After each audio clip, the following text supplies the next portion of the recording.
Недостатокот на соодветно образование, здравство, високите даноци, слабото функционирање на јавните институции, тешкиот пристап до финансии на бизнисите се причините за нееднаквоста во примањата на граѓаните.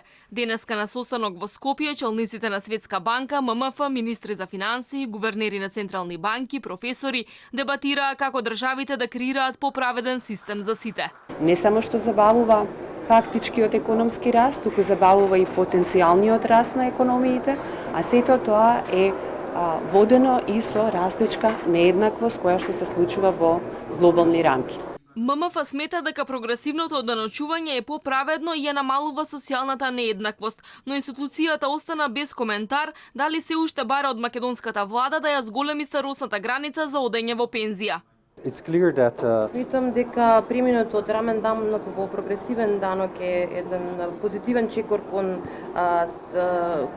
обезбедување еднаквост и Меѓународниот монетарен фонд на повеќе наврати тоа го препорачувал и го пропагира и сметам дека секако е добар начин да се стигне до поголема еднаквост за која што зборуваме. За Светска банка, потпишувањето на Преспанскиот договор и приближувањето на земјава кон ЕУ и членството во НАТО треба да резултираат со подобри економски перформанси.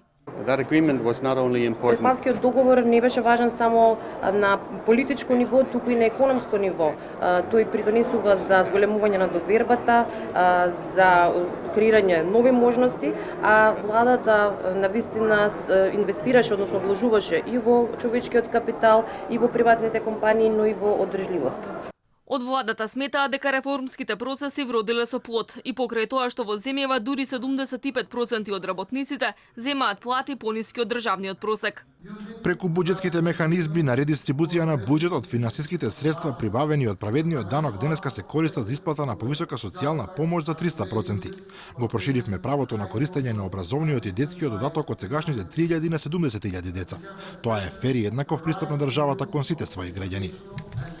Водиме фискална консолидација, ги средивме системот на финанси во земјава, го стабилизиравме, но од друга страна не само што успеавме да го стабилизираме јавниот долг, водиме политики кои што овозможија практично да се постигнат нашите главни цели. За земјите од регионот остануваат предизвиците како да се зголеми продуктивноста на работниците и како економиите да станат поотпорни на шокови. За ММФ и Светска банка главните надворешни ризици доаѓаат од политичките тензии и трговските санкции, па препорачуваат земјите да водат добра фискална и монетарна политика, бидејќи инвеститорите не би инвестирале во држави со висок јавен долг и финансиски проблеми. Инаку годишните средби на ММФ и Светска банка при холандско-белгиската конституенца се одржуваат викендов во Скопје по пауза од 15 години.